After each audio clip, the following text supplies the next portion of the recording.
سان دييغو في ولاية كاليفورنيا وفرقة مسرح اليوم. بالأخص سنتحدث مع المخرج حسام زورا، المخرج والمؤلف في هذه الفرقة. سنتعرف معا عليه وعلى مشواره الفني. أهلا بكم في برنامج مشوار. هذول ما انتخبوا، من انتخبهم؟ شنو من انتخبوا؟ شنو الانتخابات؟ ليش مو احنا انتخبنا؟ مو كلنا رحنا انتخبنا انطيناهم هالاسبوع بس هم يقولوا غير الاسبوع استوى.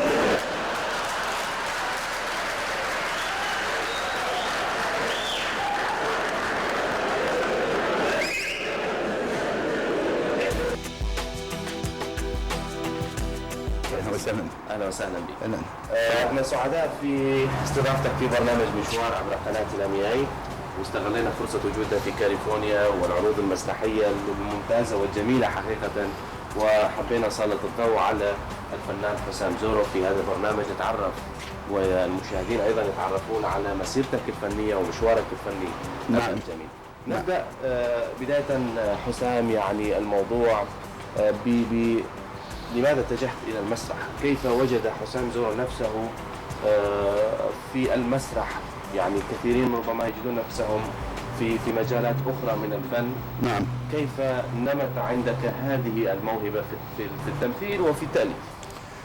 الحقيقة هو أنا كان يعجبني التمثيل قبل ما أعرف ما هو المسرح أو شنو هو المسرح. يعني تمثيل، أفلام، قصص تقرأ والصغير انت يعجبني التمثيل، كان تمثيل بصوره عامه يعجبني، وكان دائما امنيتي ان اكون ممثل.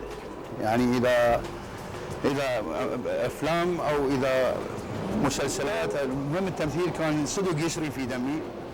لما وصلت لامريكا وتعرفت على بعض الشباب اللي عندهم نفس الموهبه، واتذكر كان هاني نوري همنا في وقتها، كان هذيك السنه 1979. كان هذا تاريخ وصولك الى امريكا؟ كان اشهر قبل هالتاريخ هذا، يعني من نفس السنه هذا.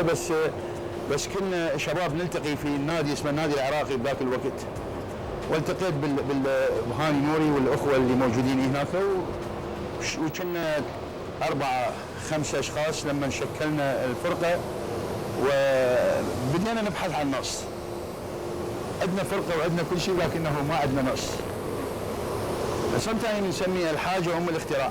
يعني انت تشوف نفسك قلت خلينا نجرب اكتب النص. اليوم قل لي هذا الجهاز ايش وقت خلوه شنو شكله؟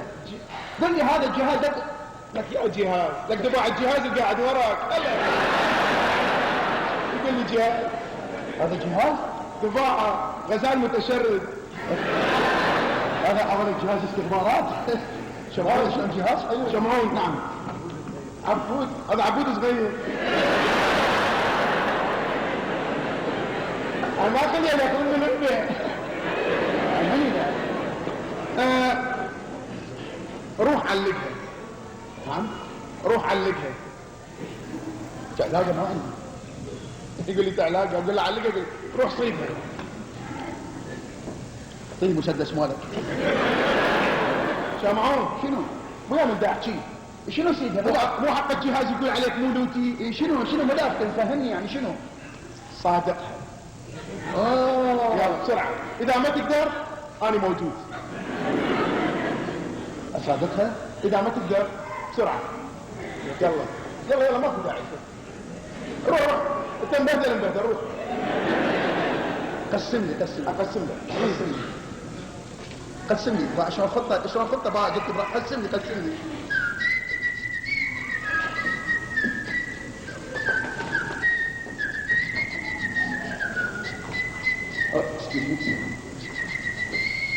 أخذ تسمح لي بهالرقصة بلا زحمة عليك؟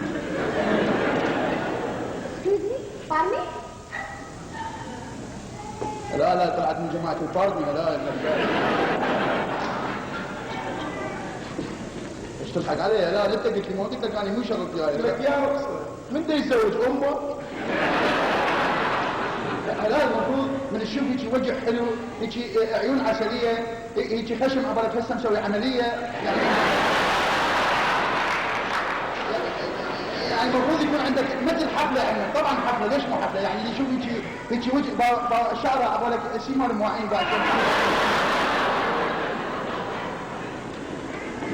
شمعون نعم تعرف كلامك كلش حلو تمام وانت تمام بس اخلاقك طايح حظها. لا ليش انت تعرف انا هيك سوالف انا معك انت هلا روح انت لك الانسان لازم يكون عنده اخلاق استوردها اروح اشتريها بس قول لي وين هي الاخلاق وانا اجيب من عندها. لك ليش هي الاخلاق تنشري؟ ليش هي الاخلاق تنباع تستورد؟ انت ما سامع بالشاعر يقول انما الاخلاق ان ذهبت فان الذين ذهبوا ان الاخلاق ان ذهبت فان الذين ذهبوا طبهم مرسل فلن يرجعوا. وجيت العب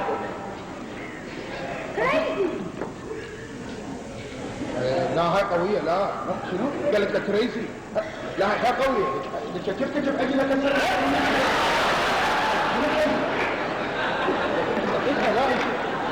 أنا أقول كريزي لك هيك يصادقون؟ لا شنو كريزي هو مرة يقول لي شنو كريزي؟ كريزي يعني مصاب بجنون البقر. دقيقة اسمع شمعون شغلة انت مو قدها شنو الكارت الاصفر قال هذا الكارت خابريني على شو اسمه تقول لي شو اسمه الكلمة؟ كارت اصفر شنو؟ هذا الكارت شو اسمه على مو تلعب طوبة كارت اصفر عنواني عليك الكارت اللي وراك تعطيك احمر وطلعك من اللعبة. باو شوف من تعلق وحدة بلد قبل ما تعلقها لازم تدرس شخصيتها. لازم تعرف جنسيتها هذا الغزال هسه انت تحكيها الجزئيه ما تفهم عليك من هيك ما انتبهت لي ولا كان انا رأسا علقتها يسموها تعليق اي الغزال هذا القاعد وراي ايش تعتقد شنو جنسيته؟ يلا قابلت جده مال هذه تعال اعتقد سوريه باع لها ذاهب شلون يعلقها للسوريه هلا اكو باع للسوريه اكو يلا شوف راويدي قدك المياس يا عمري يا غصين البان كاليسري وانت احلى الناس في نظري جل من سواك يا عمري. لك هاي ما تدري ردي يا عيني ردي عيني ردي يا روحي ردي نادت رد مسورية. الحقيقة الفكرة كانت موجودة لكنه بقى شلون بقيها على الورقة. الفكرة كانت موجودة براسي من أيام بغداد كنت مقدم على التمثيل وصارت أشياء هناك فحاولت أخليها على المسرح بإطار كوميدي ساعدني بيها سعد العبيدي. قعدنا أنا وسعد العبيدي نكتب بهاي المسرحية اللي كانت أول وحدة مطلوب ممثل وبعدين تلتها مسرحية عيش وشوف. أي سنة كانت؟ كانت تقريبا 80 كانت بال80 نعم. طيب يعني الحديث عن هذا الموضوع انه 1979 1980 اليوم نشوف انه الجاليه بشكل عام في الولايات المتحده هي جاليه كبيره، كيف كان وضع الجاليه ذاك الوقت؟ كانوا الاشخاص اللي يرتادون المسرح في ذاك الوقت 350 400 نفر يعني مو اكثر هم اللي يجون المسرح. كانت البطاقه ب$5 بالمسرحيه الثانيه صارت ب$10 وكنا يعني فرحانين من نخلص العمل انه سوينا عمل حتى من كنا نخسر من جيوبنا يعني من جيبنا ندفع فلوس المسرح فلوس قلت لك الناس ما كانت تكفي تغطي كل هاي التكاليف بهذاك الوقت. لكنه كانت كنا نشتغل فلذلك كان هذا مثل عمليه يعني بعد الشغل نسميها مثل هوايه لا اكثر ولا اقل. ما فكرنا انه في إن احتراف او تحترف التمثيل كنا نسويها لانه كانت مجرد للمتعه لا اكثر ولا اقل وكان يعجبنا يعني هالشيء هذا. نعم. شوف استاذ الغالي قضيتك هذه اقدر احصل لك مو اقل من $200,000. ومشكله 250 شو اسمها 200 سوى 250 بس تعرف تقول لي حبيبتك شنو نوع الاكسد اللي صار عندك؟ يعني مثلا شو تكسر بيها؟ ركبتها، رجليها، ايديها، ظهرها، شو تكسر بيها؟ كل شيء منكسر استاذ. ما يصير منكسر، اذا ما انكسر لازم ينكسر غصبا عنك. يعني لو راح اخذ الفلوس. استاذ حبيبتي ماتت. اي نعم استاذ.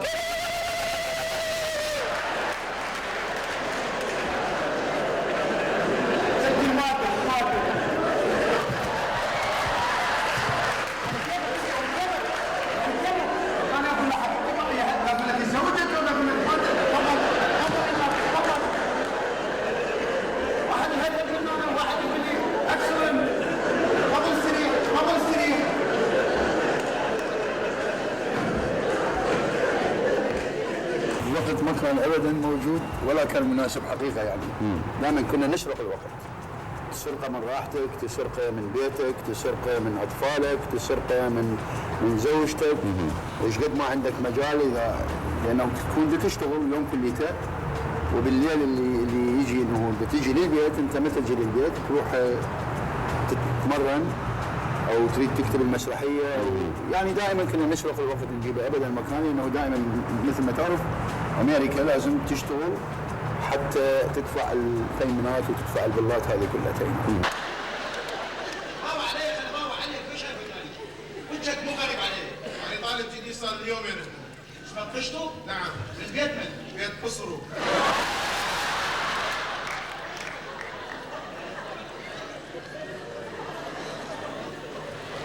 طشتوا قصروا؟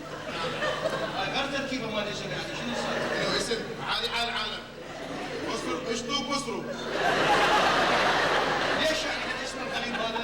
ليش غريب استاذ؟ ليش غريب؟ ليش حتى الحلاق ما يسموه بيت حلاق؟ النجار ما يسموه بيت نجاره؟ أما احنا ناكل اللحم هواي يسمونه بيت قصروا.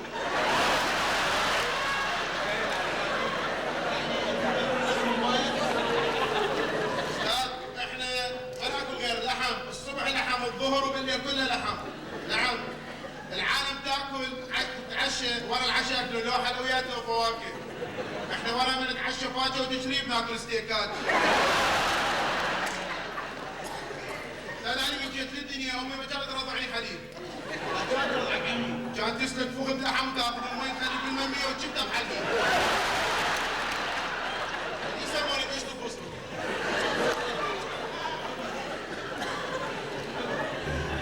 اول احنا جايين نتعلم كمبيوتر، جايين لهذا المكان برغبتنا، جايين بارادتنا، جايين مطوعين من وحدنا. ما حد ما جابرنا على الجيش. صح. نعم. ايش قلت هسه انت؟ ايش قلت؟ هذا الهج الحلو اللي هجيته، ايده خل اسمعه. قلت جايين برغبتنا. شوي لا امشي. بارادتنا. اطفل. مطوعين. اي نعم. سمعت ايش قال؟ مطوعين. يعني شنو؟ قيام شنو؟ جلوس؟ اقعد مكانك.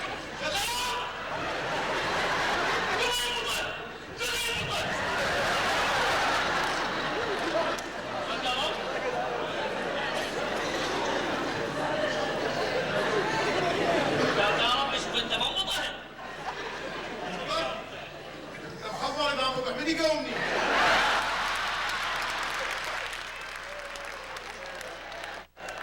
أنا أقول لك لما أنتم ما تقدرون تتزوجون ليش ما تقولها ده تصبر عليك في السنتين ثلاثة على ما يصير لك فلوس بلكت أرباح ونطيلك شو يصير يعني؟ إيه هو لو بيديها تصبر العمر كله ودعتك بس أبو فد واحد يومية وراها فد واحد من بيت زي الشكو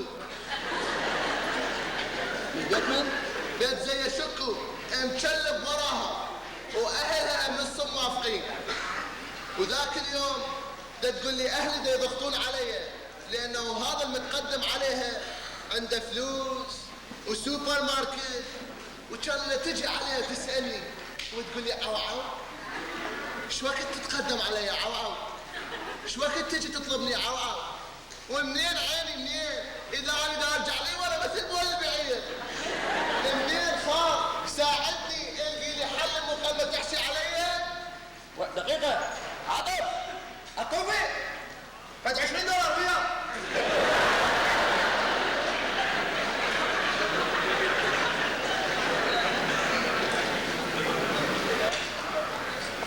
صدق والله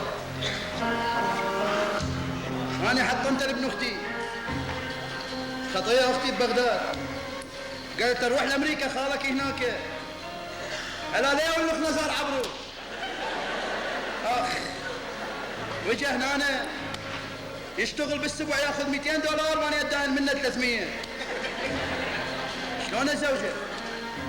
شلون ازوجه ومنين ازوجه اذا الزواج هنا صار مساله سياسيه عرس لباسين لباسات لمزين كيك 75 طابق ما اعرف منين يصعدوا له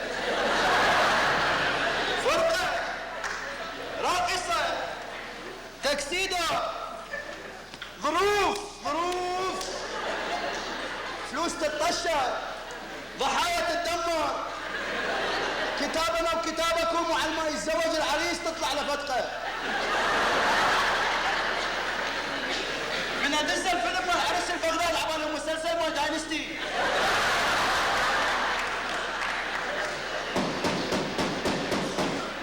هذا منو؟ ما المشكلة؟ منو بالباب؟ أني. أنت منو؟ أنا أبو خيالة.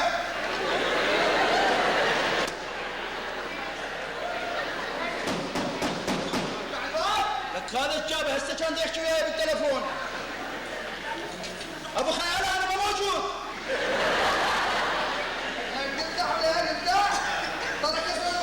دقيقة عيني، دقيقة بفتح بدي ادور على المفتاح. ليش قافل الباب؟ تخاف من الديانة؟ وانت شعلك عيني بيدي ولا حر، شعلك من عندي. فتحها. افتح الباب افتح. يلا كتلة ورايحة. But what really makes us different is we always put your needs first. أو أصدقاء المدرسة، وكنا دائما أكون بيناتهم. أيضا يعجبني التمثيل ويعجبني أعلمهم تمثيل ونمثل ونسوي الأفلام ونتفرج الفيلم ونقعد نحكي عنه وشفت شلون البطل ضرب هذا وشفت يعني كانت طفولة حلوة في ذلك الوقت. كان كل شيء جميل يعني ما كان اكو بهالتشويه هذا اللي نشوفه بهاي حياتنا هنا.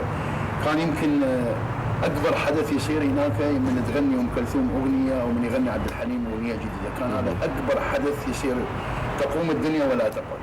كنا عندنا هالاحداث السياسيه السريعه، مظاهرات، قتل، تفجير، ما تفجير، هالسوالف. كان يسمى العصر الذهبي حقيقه من ذاك العصر. طيب حسام، يعني في هذه الفتره، فتره الطفوله، بما تاثرت من الكتاب، من المؤلفين، من القاصين؟ شنو كانت الروايات او القصص اللي دائما كنت تقراها؟ كنت متاثر بالادب المصري كروايه. يعني ما اعرف ليش، لانه كانوا بالبيت خالاتي، ولد خالتي، كنت دائما اباوع نجيب محفوظ، احسان عبد القدوس، توفيق الحكيم، يوسف السباعي، القصص المصريه هناك. خالتي كانت تقرا الادب الفرنسي. كنت ابوق من هاي القصص واخرى من عندها هناك بدون ما يعرفون انه دا اقرا القصص. بعدين فتره المدرسه، فتره الدراسه، فتره المراهقه، تاثرت بنزار قباني. نزار قباني استحوذ على كل تفكيري كثير هوايه من القصائد الشعريه، يمكن لسبب واحد. في اي سنه كان ذلك؟ كانت في سنه 1967 خلينا نقول 68 بهذيك الفتره. في وقت ازدهار يعني نزار قباني، يعني قصائد نزار قباني في ذاك الوقت. الادب كان في ذاك الوقت كان يقول لك قل لي ماذا تقرا؟ اقول لك من انت. نزار قباني حبيناه ليش؟ لانه كنا نحب الشعر، لكن اذا تجي على الشعر بالعصر الجاهلي تشوف القصيده 40 50 بيت 60 بيت 70 بيت معاني صعبه. وبعدين بس اكو بيتين ثلاثه اللي نسميها بيت القصيد، او اللي ما يقصد به ان يقول الشاعر. نزار قباني اجى اختصر كل هذه المسافه وخلى بس بيت القصيد. قصيده من القصائد يقول بها: أدي على أصابع اليدين ما يأتي. أدي على أصابع اليدين ما يأتي. فأولا حبيبتي أنت، وثانيا حبيبتي أنت، وثالثا حبيبتي أنت، ورابعا وخامسا وسادسا وسابعا وثامنا وتاسعا وعاشرا حبيبتي أنت. تخلص القصيدة. عد الكلمات اللي مكتوبة بالقصيدة وانظر إلى المعنى الكبير اللي موجود بالقصيدة. فكانت هذه العملية في هذاك الوقت أخذت كثير من المراهقين إلها، يعني يقرون قصائد، يقرون الأشعار مالته. بعدين العلاقات كانت طيبة ويا سوريا. نزار قباني اجى حضر إلى بغداد وطلع لقاءات بالتلفزيون، فتأثرنا بهذا الشاعر كثير مثل ما تأثرت ببقية الكتاب العرب الموجودين هناك. هلا. My name is Zaya Shuklu. What? My name is Zaya Shuklu. لفندي لفندي عيوني لفندي لفندي لفندي عيوني لفندي الله يشيلك شكو.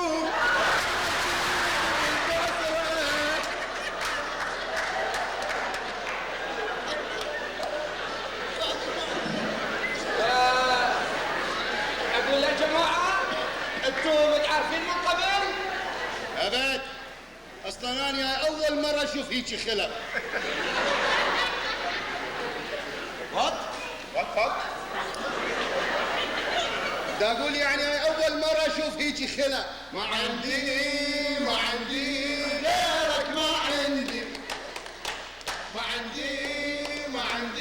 غيرك، ما تنفع ليك لا كرشك، ما عندي.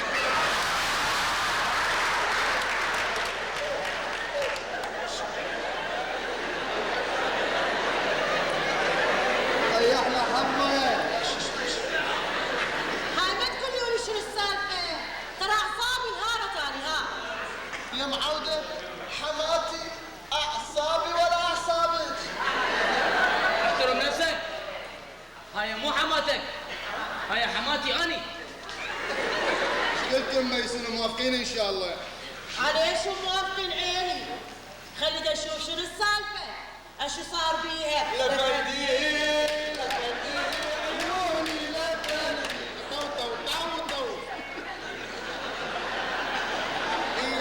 اقول قل لي مستر شكو، انت ايش قال عندك فلوس؟ ابو وانت ايش عليك؟ قابل انت انقل سام؟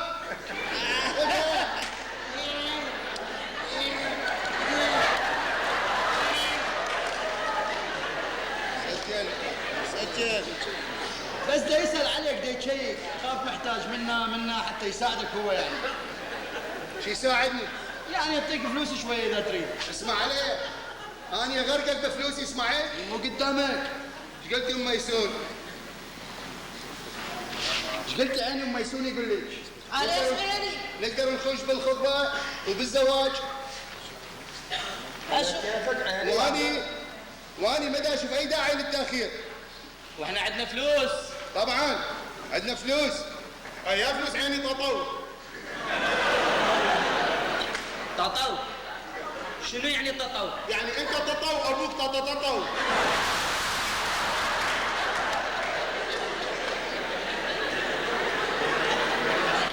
عندكم فلوس ها؟ لما انتوا عندكم هيجي فلوس ليش ما تدفعون حق العالم؟ يا عالم عيني، اني ولا واحد ما يطلب لي كل شيء. انتوا خير روحوا قائمة يا جماعه. كتبي ام ميسون يقول اني ولا واحد ما يطلبني. اني ولا واحد ما يطلبني. توخير ام ميسون، توخير. ثانك يو. يعني انت ما حد ما يطلبك، مو تمام؟ ولا جرادي ما يطلبني. سجلي ام ميسون. ولا جرادي. توخيها جريدي شوية. هو جمهور الامس يختلف عن جمهور اليوم لسبب واحد، جمهور الامس كان كل شيء طبيعي عنده. الرساله يدزها اسبوع 10 ايام على ما يجي له جواب، وينتظر الجواب بفارغ الصبر من توصل الرساله الى البيت وكانه وصلت له الدنيا كلها. البنايه من كان يحبها كمان ما يشوفها شو وقت ما يريد، كان ينتظر 4 ساعات 5 ساعات بالشمس على ما تطلع من المدرسه يبكي عليها نظره واحده اللي يشوفها بهذيك النظره، على اثر ذيك النظره كان يقعد يرجع للبيت يكتب له 20 قصيده على اثر ذيك النظره. هسه اليوم موجود الايميل، موجود الفيسبوك، موجود التلفون، موجود. ما كان عندنا تلفون، كنت ادقها 2.5 ساعة على مود اخابر البنيه اقول لها شلونك عمري؟ 2.5 ساعة مشي هناك، وتجي على التلفون ورا 2.5 ساعة تخلي ال 20 فلس ما يشتغل التلفون يعني. اليوم التلفون موجود في اي دقيقه، يعني اصبحت اصطناعيه اكثر مما هي كانت طبيعيه بالوقت هذا نتيجه للتطور اللي صار هناك. بعدين الانسان نفسه المشاعر تغيرت، احاسيسه تغيرت، الوقت الزمن كل شيء تغير في وقتنا هذا. المحطم كالاتحاد السوفيتي، حيث كان من كثرة حبها له لا تلتقي معه إلا نادرا، وإذا التقيا كان الشجار ثالثهما.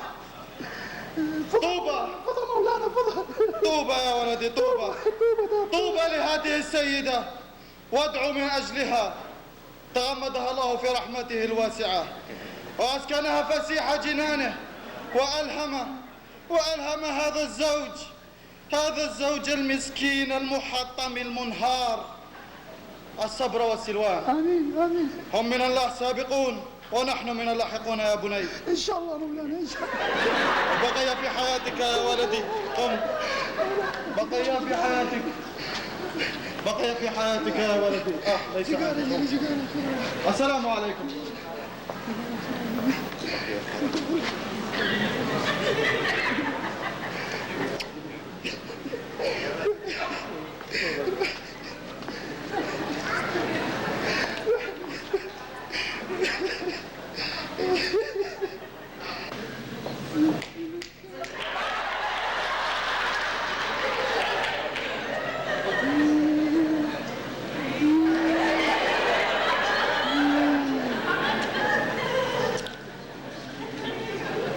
لك صدق كذب، لك صدق خلصت منك اني حبيبه ما دا صدق. 8 سنوات عشتها بجحيم وياك حبيبه، 8 سنوات كنت بيها اني الزوج بس ستي تحكمين، كنت بيها اني الاشتغل بس ستي تصرفين، كنت اني الرجال بس ستي ما تجيبين. 8 سنوات حبيبة حياتي حطمتيها.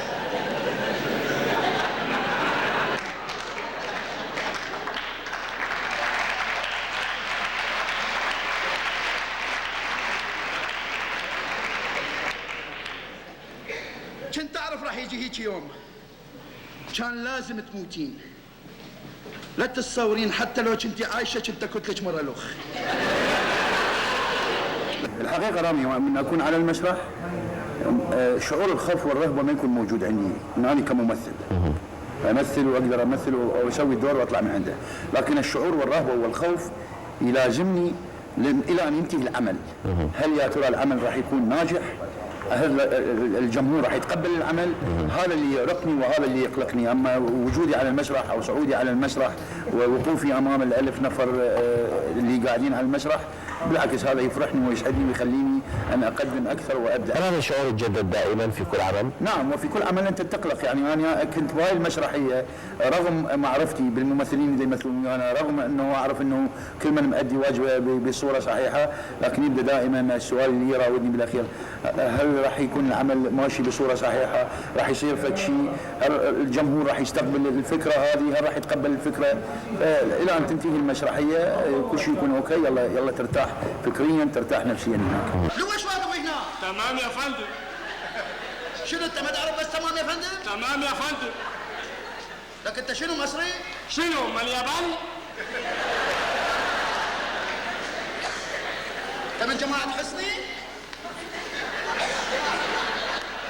مصري ها؟ انت موقعت وياهم؟ ما توديناش في داهية، ما توديناش في داهية. بكرة يرجعوا اصحاب ونروح في داهية لو انت.